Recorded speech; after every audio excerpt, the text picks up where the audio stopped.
Hi friends, నమస్తే. చూడండి, మేమైతే విలేజ్కి వచ్చేసాం. మా డాగ్ చూడండి, మమ్మల్ని చూడంగానే డోర్ కూడా దిగనియట్లేదు, లోపలికి రానియట్లేదు. అక్కడనే నుంచి వచ్చేసింది మా దగ్గరికి. చూడండి, మేమైతే మేమే అని చెప్పేస్తున్నాం. అలాగే మా బాబు దగ్గర కూడా వెళ్తుంది. చూడండి, తను కూడా భయపడుతున్నాడు, అయినా అలాగే ఊరుకుతుంది.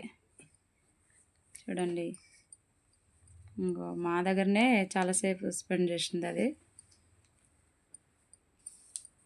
పైకి 2 చేతులు ఇచ్చేస్తుంది, అది 2 కాళ్ళు ఇచ్చేస్తుంది.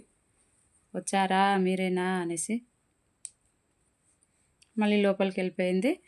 చూడండి, మా బాబాయ్ అయితే డోర్ వేసేసిండు. అది పోగానే మళ్ళీ వస్తుంది. పో నడు మేమే అని చెప్తున్నా కూడా ఇంకా అప్పుడు లోపలికి వచ్చేసింది. చూడండి, ఇప్పుడు కూడా నన్నే మా దగ్గరనే తిరుగుతుంది అక్కడిక్కడ. చూడండి, మా పాప కూడా చేతులు ఇచ్చేసింది. బాయ్. చూడండి.